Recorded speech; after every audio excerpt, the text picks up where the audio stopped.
bonjour à tous. Bah, écoutez, je suis ravi d'être avec vous aujourd'hui. Donc, je remercie l'ENS pour son invitation et particulièrement Madame Bauer d'avoir pensé à moi. Alors, moi, je suis Benoît Elbrun, donc je suis philosophe de formation et il se trouve que j'enseigne le marketing dans une école de commerce qui s'appelle ESCP Business School. Voilà. Donc, je vais vous proposer ce matin une petite réflexion, en fait, qui est issue d'un certain nombre de travaux et d'ouvrages que j'ai commis récemment, notamment les deux derniers. L'un qui s'appelle La tyrannie du bien-être, qui est une lecture, en fait, historique de la question du bien-être et la façon dont on peut situer le bien-être par rapport au bonheur.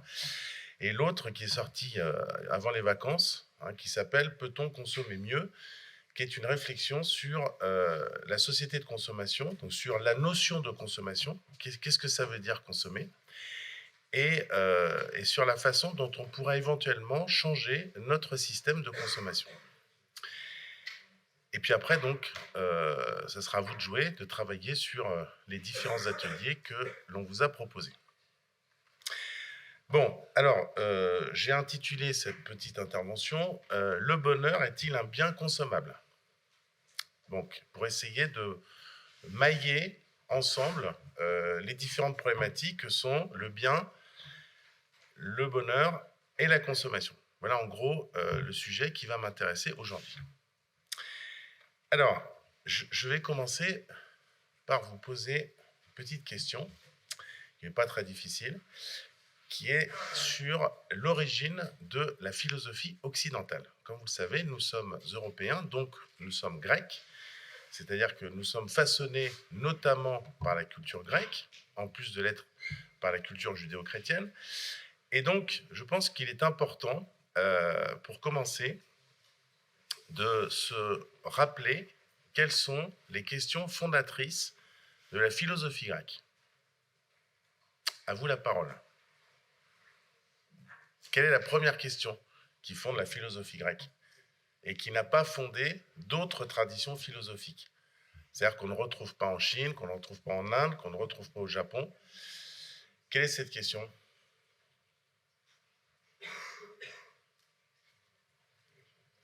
C'est une question qui doit préoccuper notamment ceux d'entre vous qui sont dans la mécanique, dans l'électricité, dans les matières techniques. Oui? Alors, oui, alors, c'est une façon détournée de dire ça, parce que là, vous parlez de Parménide, d'accord, donc présocratique, d'accord, sur l'idée qu'il faut penser la permanence et l'impermanence. Et c'est une façon tout à fait intelligente de démarrer. Donc je pense que la première question que pose la philosophie grecque, c'est la question de l'être. C'est-à-dire pourquoi y a-t-il quelque chose plutôt que rien? Et ça, évidemment, ça va donner une branche de la philosophie qu'on appelle l'ontologie. La deuxième question, c'est la question du bien et du mal. Qu'est-ce que le bien? Qu'est-ce que le mal? Et ça va embrayer effectivement la question de la morale. Je rappelle encore une fois que cette question morale est une question relative, d'accord, qui n'a pas percuté nécessairement d'autres traditions philosophiques. Bon. Et puis, une troisième question qui est propre à la philosophie grecque, c'est la question du bonheur. La question du bonheur, c'est-à-dire que les Grecs ont été les premiers à se demander qu'est-ce que c'est qu'être heureux, qu'est-ce que la félicité, et surtout, qu'est-ce qui conduit au bonheur, qu'est-ce qui conduit à la félicité. Et comme vous le savez, le bonheur est une question importante dans l'histoire des hommes, puisqu'elle a notamment structuré toute l'histoire culturelle des États-Unis. Je vous rappelle que la culture américaine est fondée sur l'idée que le rôle d'un gouvernement ou d'un État, c'est de proposer le libre choix, parce que ce libre choix conduit en fait au bonheur. Donc il y a cette idée en fait dans la culture états-unienne que la liberté permet le bonheur. Alors je vais partir en fait de ces trois points, en fait pour les opposer et pour vous montrer que évidemment nous sommes dans une tradition qui a favorisé la question du bonheur et de la félicité, et qui a, je dirais, détourné un petit peu ces notions d'être et de bien, avec une notion qui est le bien-être, d'accord? Donc je vais montrer qu'on part de deux grandes notions philosophiques, structurantes, l'être et le bien, et en associant ces deux notions, et en construisant ce qu'on appelle le bien-être, on va en annuler la portée. Ça, c'est le grand paradoxe de la question du bien-être. Et vous voyez que, effectivement, le bonheur est quelque chose comme une marchandise. Hein, c'est pour cela qu'on voit énormément d'exemples de marques qui revendiquent finalement le bonheur, comme si le bonheur était l'horizon indépassable de la société de consommation. Bon, vous connaissez évidemment toutes ces marques qui nous enjoignent en permanence à être heureux. Hein, et cette idée que le bonheur n'est plus tellement un droit, comme cela a été proclamé au XVIIIe siècle, c'est devenu un devoir. Il y a un devoir d'être heureux, ce qui fait que bien souvent, on va culpabiliser les individus parce qu'ils ne sont pas heureux. Ça, c'est le principe fondateur de ce qu'on appelle l'économie du bonheur. C'est-à-dire, en gros, tu es responsable de ton malheur, enfin de ton bonheur, mais comme tu n'es pas heureux, c'est en gros de ta responsabilité. Bon. Ça, ce sont les trois postulats de la philosophie occidentale. Maintenant, je vais m'arrêter sur les trois postulats, comme par effet miroir, de la société de consommation. Le premier postulat de la société de consommation, c'est qu'il y a une distinction entre la notion de sujet, alors après vous l'appelez personne, individu, consommateur, le consommateur évidemment n'existe pas, ce n'est qu'un construit de l'économie, mais ce qui est évident, c'est que nous avons calqué notre rapport aux choses, aux biens matériels, sur une structure linguistique qui est caractéristique des langues articulées. Et donc, évidemment, ce n'est pas le cas des cultures orientales qui utilisent davantage des idéogrammes. Et donc, c'est l'idée que notre rapport à l'objet, notre rapport au bien matériel, est fondé sur une dichotomie entre le sujet et l'objet. L'objet, et notamment l'objet de consommation, est ce qui résiste au sujet. Donc il y a cette idée de résistance qu'on trouve dans l'étymologie objectum du mot, ce qui montre que la première idée qui structure la consommation, c'est l'idée d'une résistance de l'objet au sujet. La deuxième idée fondatrice, c'est que la société de consommation ne s'est pas construite sur l'idée de besoin et de nécessité, elle s'est construite sur l'idée d'envie et sur la notion de désir. Et on voit bien que dans la littérature, à partir des années 50, on voit bien que la notion de besoin va peu à peu disparaître et on va la remplacer par la notion de désir et la notion d'envie. Et pourquoi ça change tout? Ça change tout parce que la notion de désir, en fait, est une notion sociale qui renvoie en fait aux relations que nous entretenons avec d'autres personnes. Ça, c'est une idée qui a été développée par un penseur qui s'appelait René Girard, qui a développé une thèse qui est la thèse de la rivalité mimétique, qui montre que le désir existe toujours au sein d'un triangle. C'est-à-dire qu'un individu va désirer un objet à partir du moment où il est en rivalité avec un autre individu. Donc ce que nous dit Girard, c'est que ce n'est pas l'objet qui fonde le désir, c'est le désir de l'autre. Ce que je désire dans l'objet, ce n'est pas l'objet, c'est le fait que l'autre le désire également. Ça, c'est absolument fondamental, parce que ça veut dire que notre idéologie de la consommation n'est pas liée à notre rapport aux objets, elle est liée à notre rapport aux autres personnes.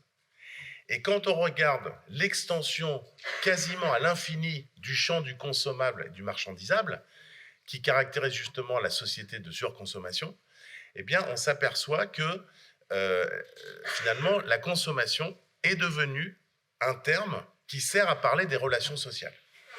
Donc, je consomme toujours avec les autres, pour les autres, par les autres et par rapport aux autres. Ça, c'est une idée absolument fondamentale, l'objet n'étant souvent qu'un prétexte et n'étant qu'un médiateur entre des personnes. Et puis, la troisième caractéristique de la société dite de consommation, c'est l'emphase sur la dimension symbolique et fonctionnelle de la marchandise. C'est-à-dire qu'on est passé, quelque part, à côté de la notion d'usage. Alors cette notion d'usage, évidemment, elle a tendance à revenir dans une économie circulaire qui est une économie de la fonctionnalité. D'accord ? Donc on se pose effectivement la question d'un modèle dans lequel l'usage est préférable à la possession. Donc ça, c'est un discours social ambiant qui est relativement dominant aujourd'hui, mais il traduit le fait que pendant des décennies, on a laissé de côté la valeur d'usage et donc on a laissé de côté l'utile pour focaliser sur la dimension purement émotionnelle et symbolique de la marchandise. Donc, voilà des exemples, d'accord, qui sont des réflexions sur finalement qu'est-ce qui est utile. Voilà, est-ce que ces produits, par exemple, sont dotés d'une utilité? Ça, j'ai trouvé ça sur un site qui explore les produits les plus utiles qui étaient conçus. On n'est pas dans le concours Lépine, mais c'est un petit peu l'équivalent. Voilà, est-ce que j'ai vraiment besoin de tous ces objets? Bon, ça, c'est la dimension d'utilité qui a été évacuée. Et puis, évidemment, cette question récurrente de l'émotionnalisation des processus de consommation. L'idée que nous finissons par ne consommer que des émotions et que finalement, les émotions sont devenues des marchandises. Et que finalement, le sujet de la consommation, c'est l'amour sous toutes ses formes. L'amour sous toutes ses formes, je ne sais pas si vous êtes passé par cette trilogie que faisaient les Grecs entre les trois formes d'amour, c'est-à-dire l'éros, l'amour érotique, la philia, qui est l'amitié, d'accord, sur laquelle Aristote a beaucoup travaillé, et l'agapé, qui est ce qu'on appellerait la charité. Donc, l'amour au sens large, et finalement, si la consommation, c'est une question de relation aux autres, peut-être que la notion fondamentale, c'est la question de l'amour. Et donc, voilà par exemple une sociologue qui s'appelle Eva Illouz, qui a beaucoup travaillé sur la question justement de l'économie du bonheur, dont elle a proposé une critique extrêmement virulente dans un livre qui s'appelle Apicratie, qui a développé cette idée qu'aujourd'hui, le capitalisme, qui est un capitalisme émotionnel, nous propose des marchandises émotionnelles. Ce qu'on appelle en américain des commodities, c'est-à-dire des commodities qui sont en même temps des emotions, des émotions marchandises. Donc les émotions sont devenues des marchandises et les marchandises sont devenues des émotions. Donc ce qui explique le titre de cette intervention, qui est en gros, est-ce que le bonheur est une marchandise comme les autres? Est-ce que c'est un bien comme les autres? C'est ça la question que je vais poser avec vous ce matin. Et puis, pour rester dans une logique, on va dire, trinitaire, jusqu'au bout, je vais reprendre trois principes que vous devez connaître, qui sont les trois piliers de l'architecture selon Vitruve, qui sont, donc en gros, qu'est-ce qui fait la valeur d'une maison, d'un monument? C'est d'une part la solidité, la firmitas, donc que ça soit solide, d'accord? Alors évidemment, aujourd'hui, nous sommes dans une société qui privilégie les métaphores liquides. Nous serions dans une modernité liquide, comme le disait le sociologue Zygmunt Bauman. Et donc, quelle est la possibilité de construire quelque chose de stable et de solide? Ça, c'est une question. Deuxièmement, la beauté, la vénustas. Et aujourd'hui, on peut se poser la question de savoir est-ce que le beau est encore un idéal commun, comme il l'a été depuis la Renaissance? Est-ce qu'aujourd'hui, on pourrait encore dire le beau se vend bien? Est-ce qu'il ne faudrait pas inverser la proposition en disant que c'est la laideur aujourd'hui qui permet de développer des marchés de la valeur économique? Donc cette revendication de la laideur qui est en fait une façon, ou la mocheté qui est une façon d'exprimer en fait une subjectivité. Et puis, il y a un dernier critère qui est ce qu'il appelle l'utilitas, c'est-à-dire tout ce qui est du domaine du confort et de l'utilité.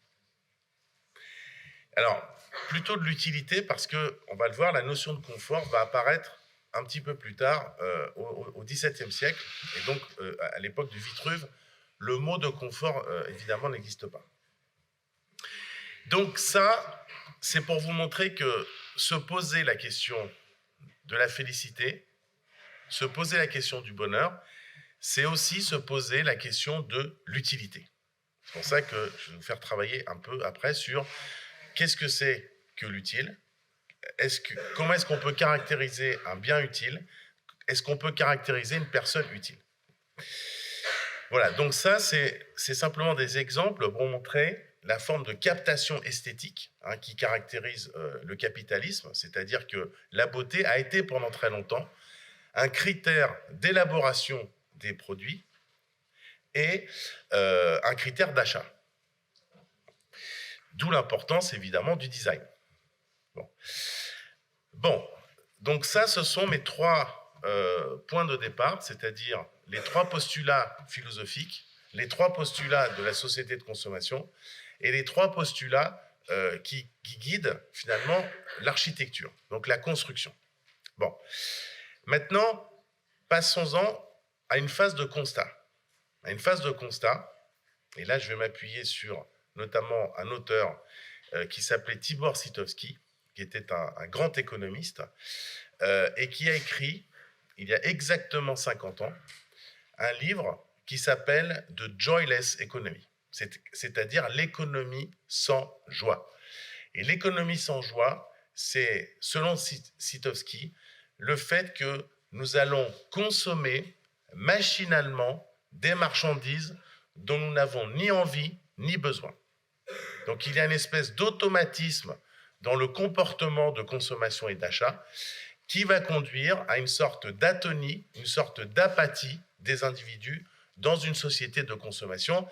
Il est évident que Sitowski s'est appuyé à l'époque sur la société américaine. Bon. Donc, l'idée, c'est que la société de consommation, qui semblait nous offrir le bonheur, les loisirs, l'aventure, la liberté, produit finalement de la tristesse, de la mélancolie, du désenchantement, voire de la dépression. Et l'une des raisons, c'est qu'il y a un envahissement de ce qu'on appelle l'inutile, d'accord ? Et que, évidemment, les Américains ont su brander en s'appropriant la notion, c'est-à-dire l'envahissement du bullshit, c'est-à-dire la bullshit économie, ou, comme l'a montré David Graeber, l'anthropologue, les bullshit jobs, c'est-à-dire les emplois qui ne servent strictement à rien. Bon, je pense que vous avez entendu parler quand même de cette expression, qui est partie en fait d'une enquête qu'a fait David Graeber, comme ça, pour se détendre entre 2 travaux sérieux, en interrogeant un certain nombre de personnes au Royaume-Uni, en leur demandant « Est-ce que vous pensez que ce que vous faites est vraiment utile ?» Et donc la réponse, c'est que 34% des répondants estimaient que ce qu'ils faisaient n'avait strictement aucune utilité. Bon, donc l'inutilité, ça crée de la souffrance pour tout le monde. Donc ça, c'est un ennemi à abattre, l'inutilité. Bon, donc ça, c'est la première chose. Et puis autre chose, c'est qu'il y a en fait un échec du capitalisme à accroître le niveau de bonheur ou de satisfaction. Bon, comme vous le savez, on se préoccupe en gros de la question du bonheur depuis très longtemps, mais on a développé des outils de mesure à la fin des années 40.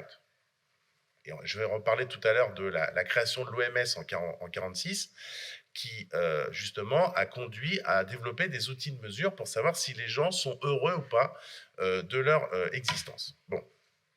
Et dans les années 60, un économiste américain qui s'appelait Richard Easterlin a essayé de montrer quels étaient les liens existants entre la richesse et le bonheur.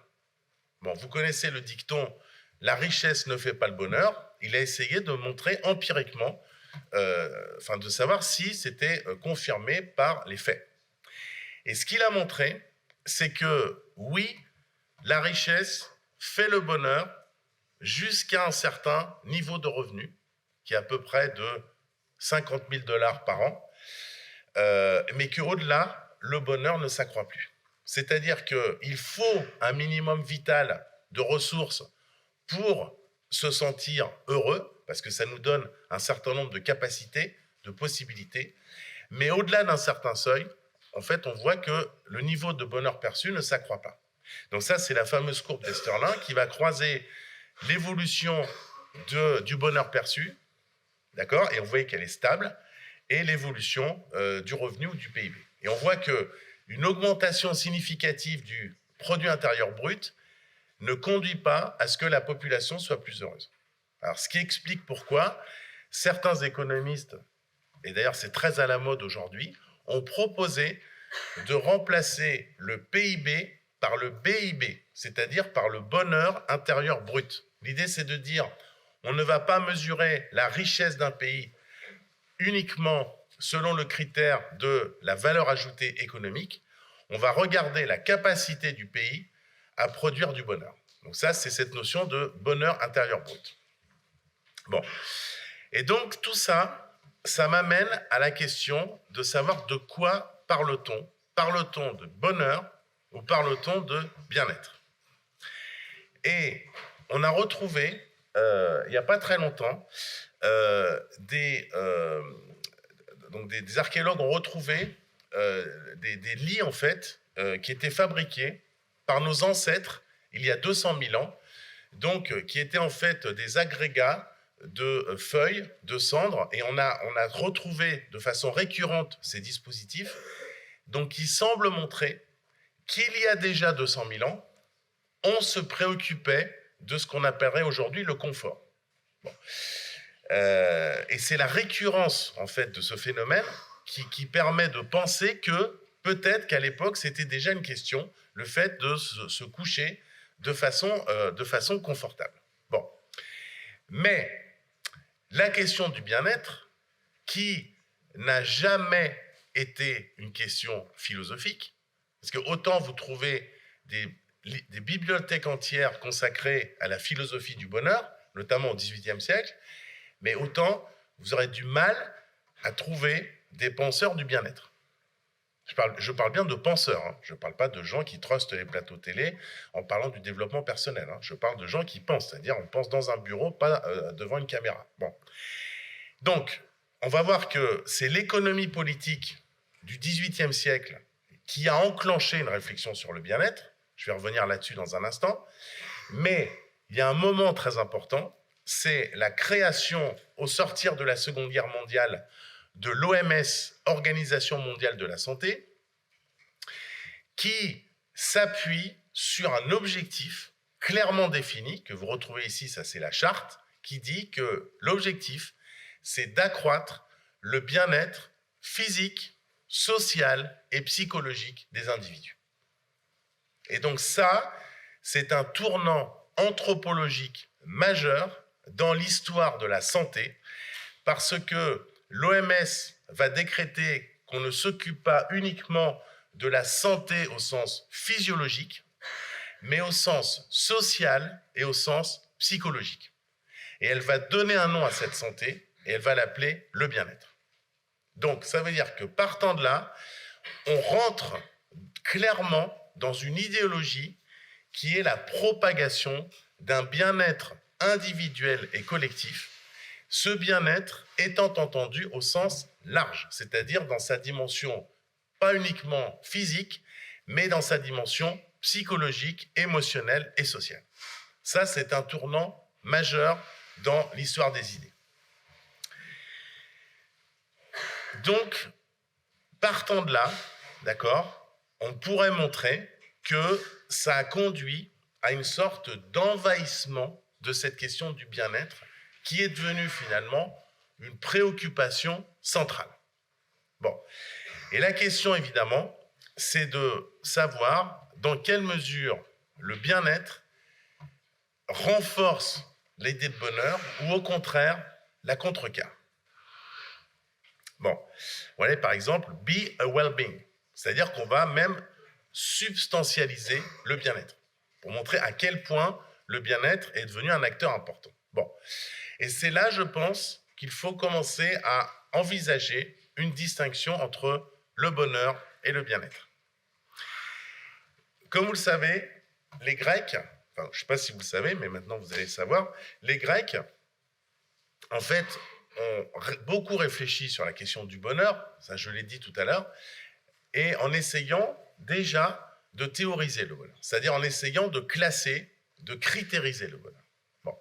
Et ce qui ressort en fait de la philosophie grecque, c'est déjà une distinction qui est faite entre une approche hédonique du bonheur, c'est-à-dire l'idée que l'être humain recherche ce que Freud appellera plus tard le principe de plaisir. Donc on va rechercher les choses agréables, plaisantes. Donc c'est du domaine du sensible et de la sensation. Mais le problème, c'est que du coup, c'est fugitif. Et d'un autre côté, ce que les Grecs appelaient le bonheur eudémonique, hein, qui vient du daimon et qui est lié à l'idée d'épanouissement, d'accomplissement, sachant que dans le bonheur eudémonique, on a l'idée que le bonheur est lié à la vertu, c'est-à-dire qu'il y a une dimension politique dans le bonheur eudémonique. Bon. Et donc, alors là, je vous ai montré, en fait, c'est un tableau qui résume, en fait, les différentes facettes, hein, qui permettent de mesurer ce qu'on appelle le bien-être subjectif, hein, c'est-à-dire qu'on va regarder la présence des sentiments positifs, l'absence de sentiments négatifs, donc on approche des deux côtés la question des sentiments. Il y a des indicateurs de satisfaction générale avec l'existence. D'accord, ça, on est capable de mesurer. Et après, vous avez des choses qui sont plus liées à la dimension eudémonique du bonheur, c'est-à-dire est-ce que ma vie a un sens? Est-ce que je m'accepte comme je suis? Est-ce que j'ai des relations sociales qui sont riches? D'accord? C'est le premier critère quand vous demandez aux gens qu'est-ce que c'est pour vous le bonheur? Il y a la santé, bien sûr, et puis il y a le fait d'entretenir des relations avec des significant others, c'est-à-dire des gens qui ont du sens. C'est les amis, donc les relations affectives, et c'est les relations sociales, hein, au sens d'une famille étendue, c'est-à-dire des gens qui ne sont pas de votre famille, mais que vous considérez symboliquement comme faisant partie de votre famille. Voilà. C'est aussi la capacité à pouvoir exprimer qui je suis, hein, parce que l'expression de la subjectivité est une attente fondamentale de la société dans laquelle nous vivons aujourd'hui. C'est ce qu'on appelle une société post-matérialiste, c'est-à-dire que c'est une société qui ne s'appuie pas sur l'accumulation des possessions, mais qui s'appuie sur la capacité qu'ont les individus d'exprimer leur subjectivité. Et ça, c'est une attente absolument fondamentale aujourd'hui. Bon, donc vous voyez que je sépare en fait une pensée du bonheur qui est axé sur l'immédiateté, le plaisir, les notions d'agréabilité, enfin, notions agréables, hein, quelque chose qui est agréable, et puis quelque chose qui est plus dans le long terme, qui est plus au sens d'un projet politique, de comment vivre harmonieusement avec les autres. Bon. Et donc, évidemment, je vais construire une opposition entre le bien-être et le bonheur, pour essayer de vous montrer qu'une société qui valorise à ce point le bien-être, c'est peut-être une société qui a évacué la question du bonheur. Évidemment, le bien-être n'est pas problématique en soi. Évidemment, il est tout à fait légitime de rechercher le bien-être. Le problème, c'est quand la quête du bien-être devient la finalité de l'existence. Ça, c'est problématique, on va voir pourquoi. Alors, d'où vient justement cet appétit de bien-être? D'où ça vient? Eh bien, ça vient de la naissance de l'économie politique, d'accord, et avec l'apparition, comme vous le savez, au XVIIIe siècle, de penseurs qui sont en même temps des économistes, d'accord. Alors, Tocqueville, en fait, ne devrait pas être sur ce slide parce qu'il vient après, d'accord, il n'est pas exactement dans ce champ-là, mais c'est l'idée qu'il y a une évolution de la sensibilité, c'est-à-dire une évolution de notre rapport à l'environnement.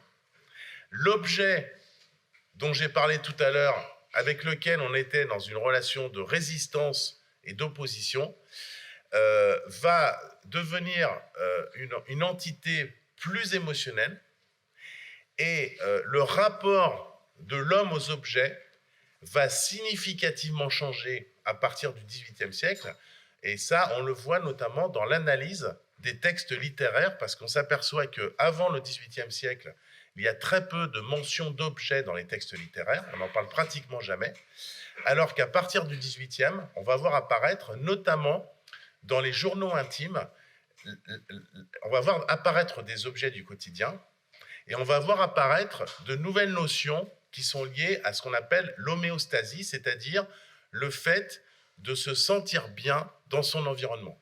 On va voir apparaître des notations sur la température, le climat, a-t-il plu, est-ce que la cheminée a un bon tirage, est-ce que j'ai bien dormi, est-ce que le matelas était confortable. Et d'ailleurs, au XVIIe siècle, vous savez ça peut-être, apparaissent trois mots, d'accord.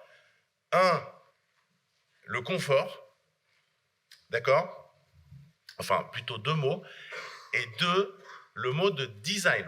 Je rappelle que le mot de design va apparaître en anglais au XVIIe siècle. Il n'apparaîtra dans la langue française qu'en 1959, beaucoup plus tard, mais les Anglais vont aller chercher de l'italien, disegnare, le mot de design. Et comme vous le savez, le design, c'est le fait d'associer un projet à une forme, c'est-à-dire d'associer un dessin EIN à un dessin IN, hein, associer un projet à une forme. Donc le mot de design apparaît de façon concomitante au mot de confort. Mot confort qui apparaît dans la langue française, dont les Anglais vont s'emparer de ce mot très très vite au XVIIIe siècle. Bon, alors, qu'est-ce qui se joue ici? Il se joue ici une évolution significative de notre rapport aux objets, notamment domestiques. Ça, c'est en gros un intérieur d'avant le XVIIIe siècle, avant le XVIIe siècle.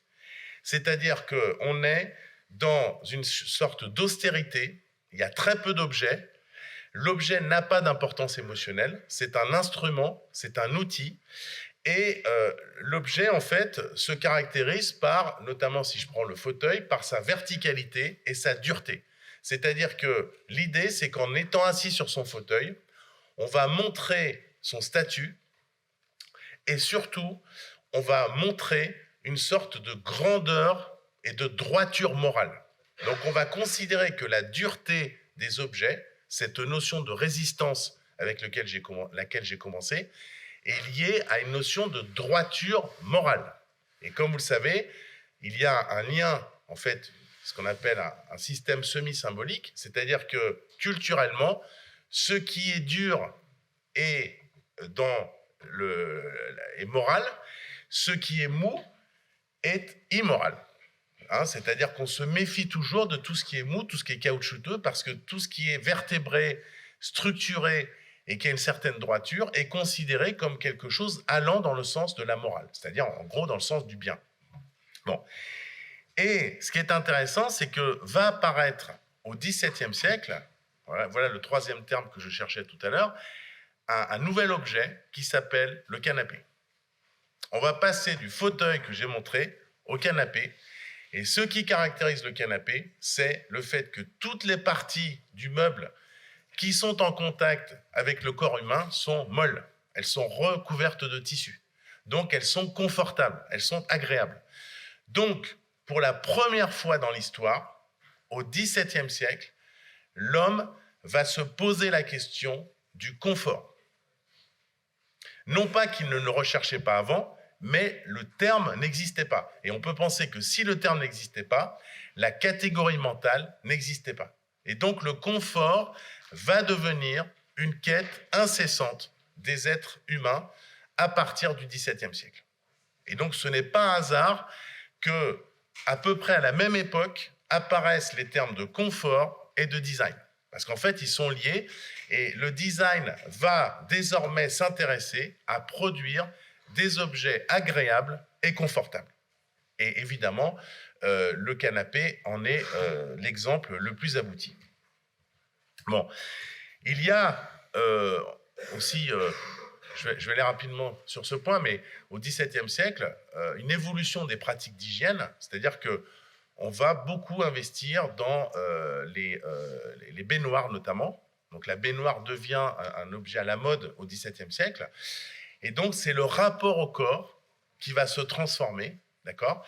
Et l'architecture va évidemment être impactée, puisque jusqu'au début du XVIIe siècle, l'architecture, en fait, va intervenir sur l'apparence des maisons ou l'apparence des bâtiments. Donc, on va privilégier les pièces d'apparat et tout ce qui relève de l'apparence, alors qu'à partir de la fin du XVIIe siècle, on va se préoccuper de l'intérieur de la maison. On va avoir des chambres plus grandes, plus spacieuses, plus confortables, et on va s'intéresser davantage à la modularité de l'espace et à l'habitabilité de l'espace intérieur. Ce qui va d'ailleurs conduire quelques années plus tard à l'apparition dans la langue anglaise d'un terme qui est le home, le chez-soi. Et vous comprenez bien que dire house et dire home, ce n'est pas la même chose. En fait, on désigne la même réalité physique, mais la house, c'est une maison dans le sens d'abri fonctionnel. Le home, c'est cette même maison que je me suis appropriée parce que j'ai projeté dessus des éléments de signification personnelle. Donc, il y a une intériorisation, finalement, des pratiques de consommation que l'on voit dans l'évolution du vocabulaire. Bon. Et alors, il y a un livre du XVIIIe siècle qui raconte tout cela, qui est évidemment Robinson. Pourquoi Robinson est un livre très important de ce point de vue?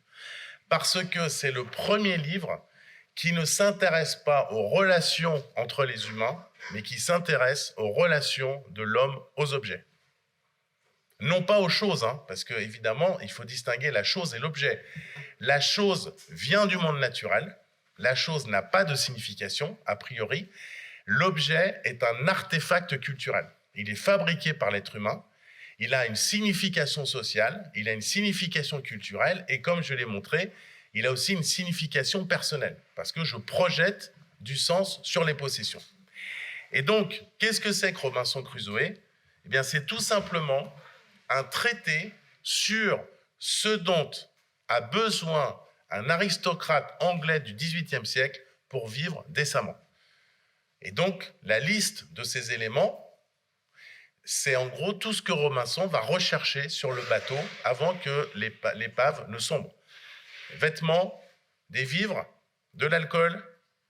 Donc ça, c'est en gros les besoins physiologiques. Et ce que va montrer Daniel Defoe, c'est que le besoin ou la question du bien-être ne s'arrête pas à la physiologie. Elle va engrammer, par exemple, le fait d'avoir des attentes culturelles et artistiques. Donc, il va prendre du papier, il va prendre de quoi écrire, il va prendre des ouvrages, notamment la Bible, il va prendre des outils, il va prendre du tissu, d'accord, pour se fabriquer un abri.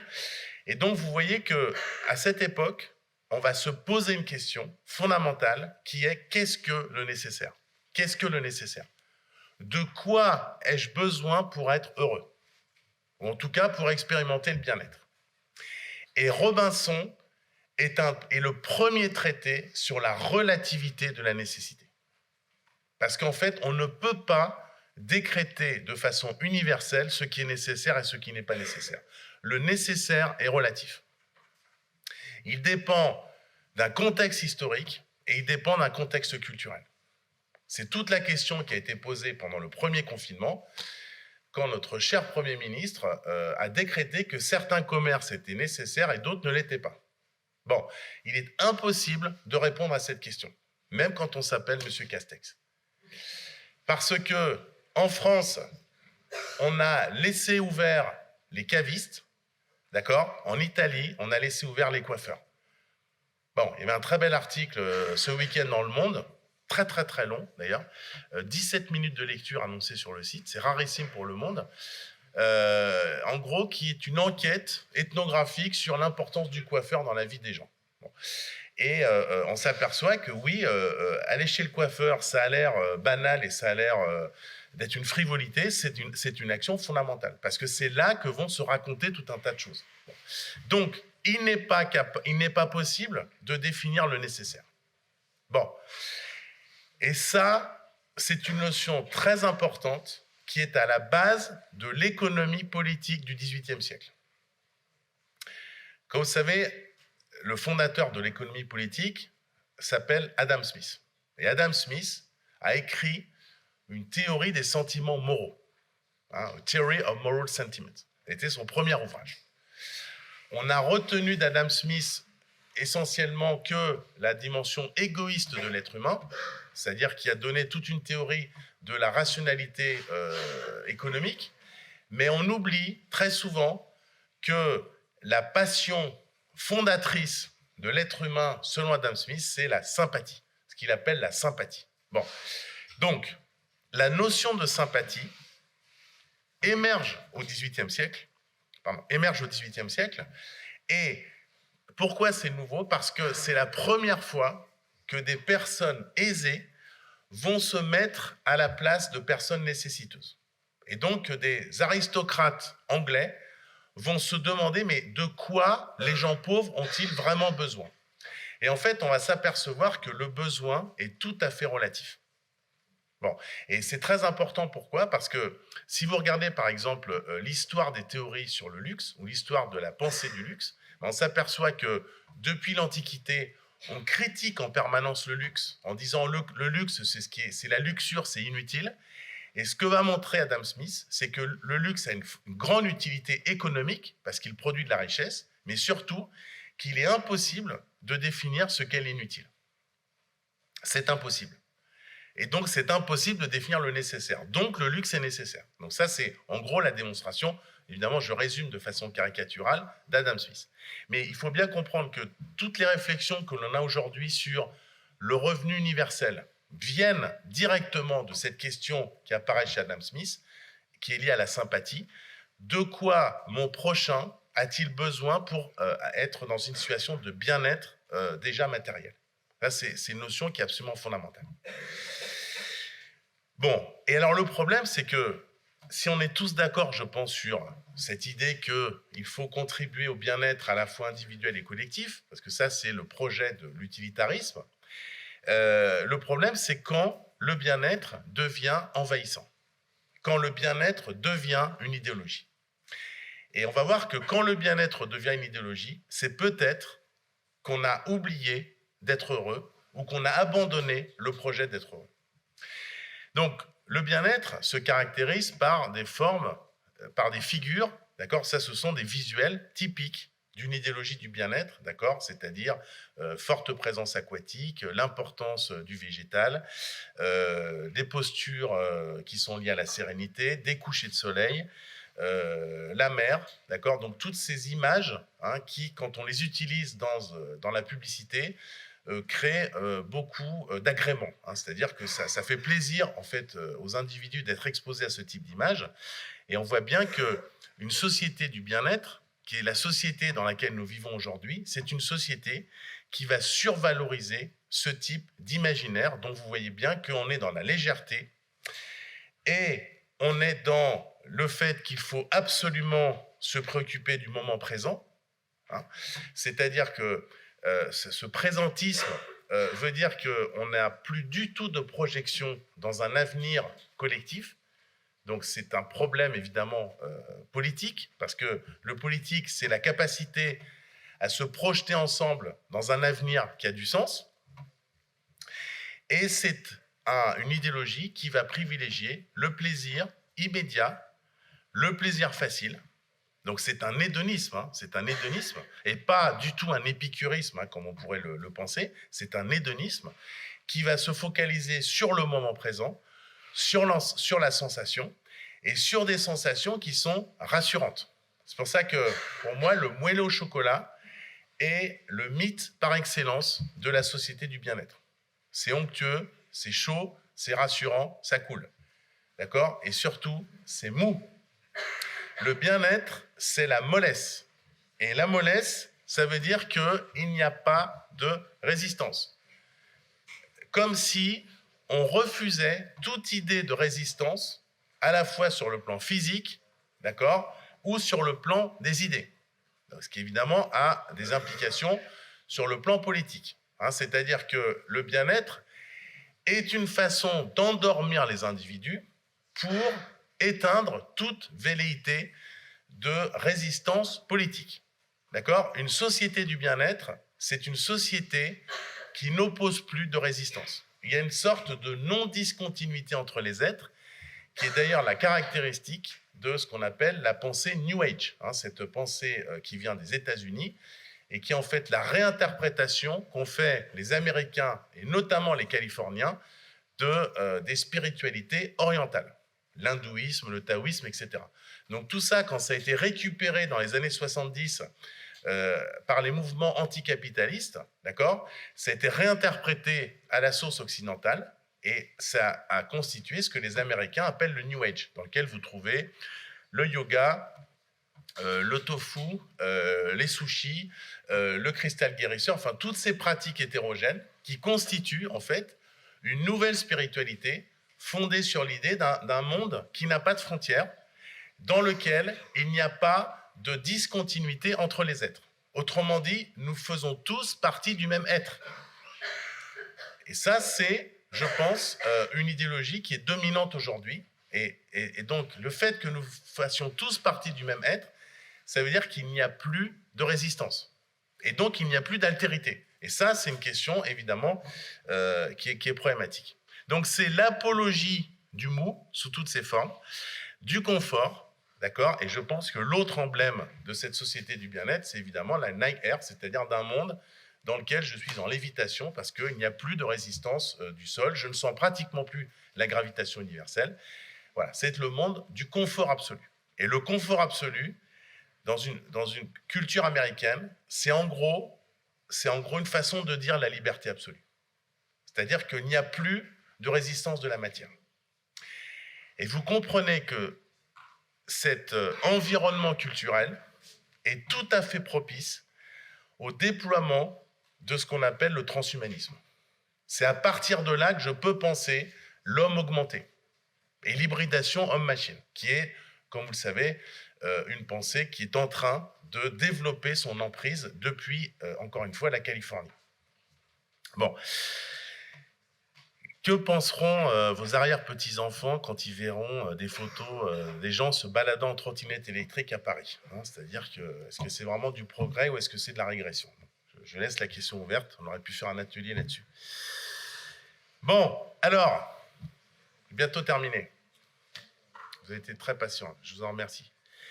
Arrive notre ami dont nous avons parlé hier soir, Alexis de Tocqueville, d'accord, qui est un aristocrate, qui a un rôle politique, qui a été député.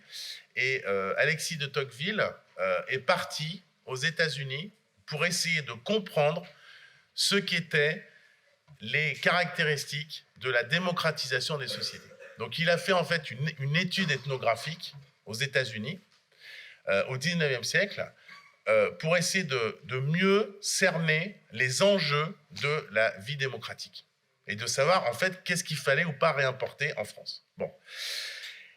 Et donc, j'ai pris 3 notations de Tocqueville. Donc ça, c'est dans un ouvrage qui s'appelle « De la démocratie en Amérique ». C'est un ouvrage qui est très intéressant, hein, c'est-à-dire que ce n'est pas forcément ce qu'on va spontanément demander comme cadeau de Noël, mais c'est quand même très, très intéressant.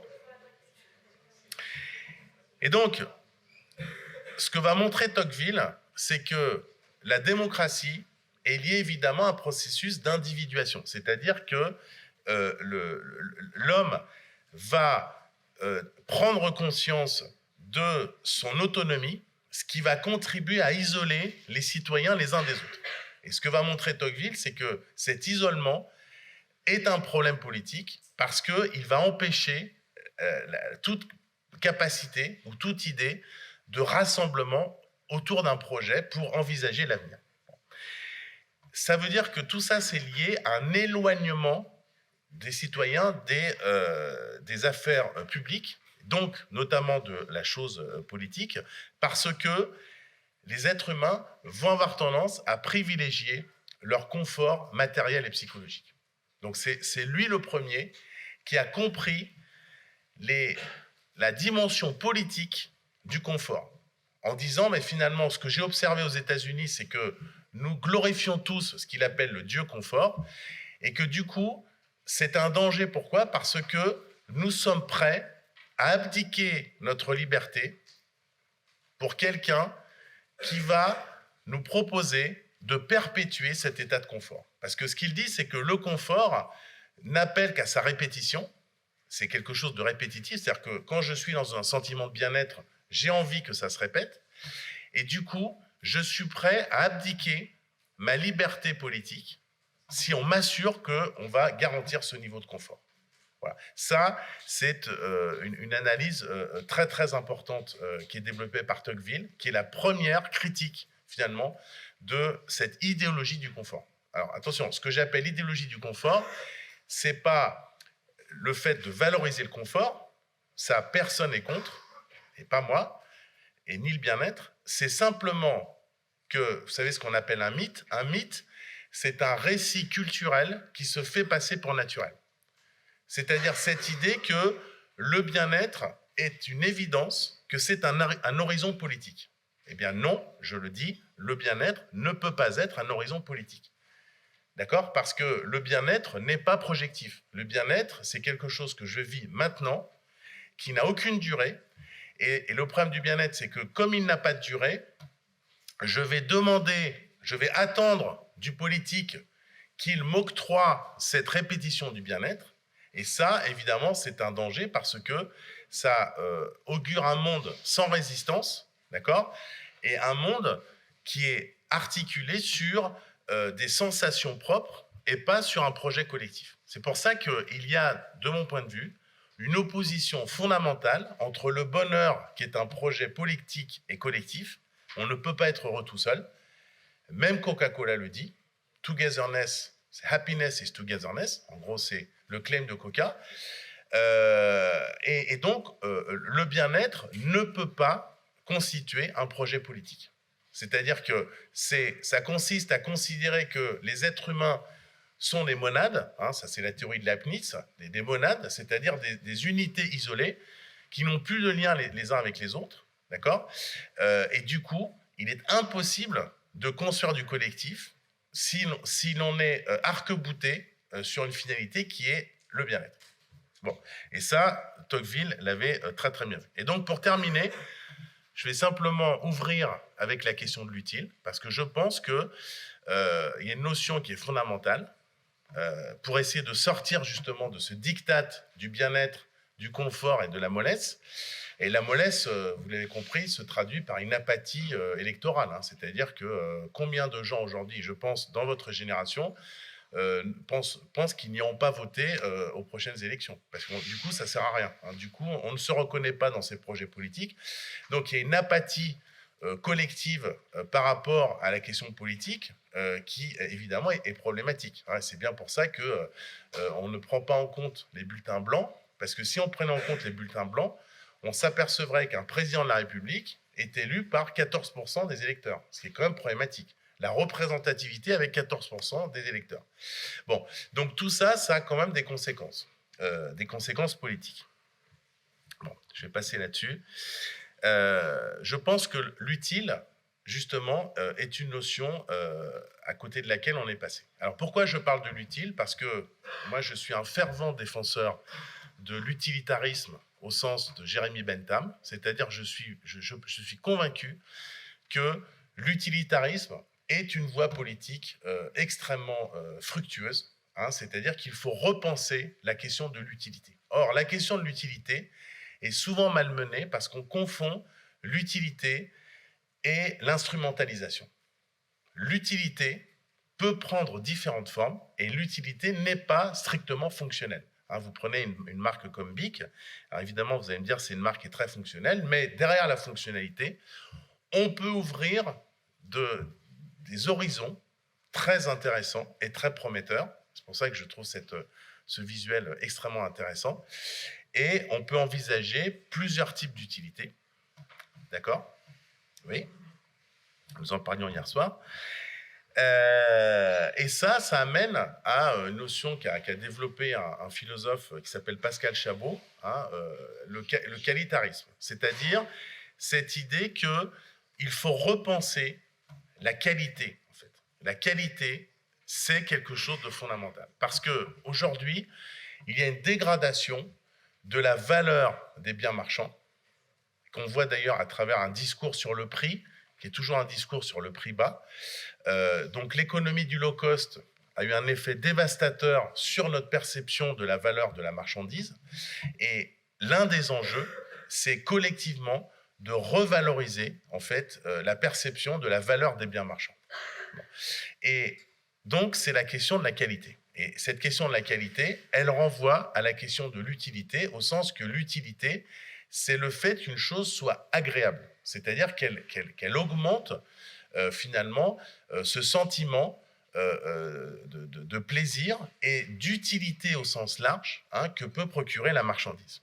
Alors ça c'est, je ne sais pas si c'est l'enjeu du siècle, mais je pense que c'est une notion qui est très très importante, cette question de reconsidérer l'utilité au sens large, c'est-à-dire de se battre contre ce cynisme marchand envahissant qui considère que plus rien n'a de la valeur. Et je pense qu'il faut réamorcer la question de la valeur. Vous connaissez peut-être cette phrase de Oscar Wilde qui dit « The cynical man knows the price of everything and the value of nothing ». Donc le cynisme, c'est le fait de considérer que rien n'a de la valeur, mais que tout a un prix. Bon. Et bien, je pense qu'il faut inverser cette proposition, d'accord, en montrant que les choses ont de la valeur, les biens ont de la valeur, parce que si on dégrade la valeur des biens, c'est que l'on dégrade la valeur des personnes. Bon. Et on voit bien justement quelles en sont les conséquences dans l'évolution des relations de travail. C'est-à-dire qu'aujourd'hui, on accepte finalement des situations d'esclavagisme dans notamment la livraison des repas à domicile ou les travaux dans les fast-foods, etc. On accepte ça comme quelque chose de normal, d'accord, alors que je pense qu'on ne respecte absolument pas les règles fondamentales du droit du travail. Donc ça veut dire que dégrader la valeur de la marchandise, c'est dégrader la valeur des personnes. Et je pense que ça, c'est un enjeu politique absolument déterminant. Bon, et donc pour terminer, je ne vais pas développer ça trop parce qu'il y a un atelier là-dessus. Jérémy Bentham, donc, qui est l'un des fondateurs de l'utilitarisme, vous voyez dans son livre qui est l'introduction aux principes de morale et de législation, a été capable de définir les critères de l'utilité en disant l'utile, c'est comme, vous savez, les catégories d'Aristote. Aristote dit l'être se dit de 10 façons, dont la qualité d'ailleurs. Eh bien, chez Jérémy Bentham, il y a cette idée que l'utile peut se décliner de différentes façons. Donc, c'est par exemple la durée. Donc, un plaisir long est plus utile qu'un plaisir, passager. L'intensité, on va rechercher l'intensité. La certitude, d'accord. L'immédiateté. L'étendue, c'est-à-dire la capacité à propager un plaisir et de le faire partager avec d'autres. Ça, c'est une dimension fondamentale. La fécondité, donc ce qu'on appelle en économie les externalités positives. Donc ça, c'est, je pense, une notion qui est extrêmement intéressante. Et la pureté, c'est-à-dire un plaisir qui n'entraîne pas de souffrance ultérieure. Voilà, en gros, les caractéristiques de l'utilité chez Bentham. Et je pense que l'utile est le combat qu'il va nous falloir mener pour les prochaines années. Voilà, je vais m'arrêter là. Merci beaucoup.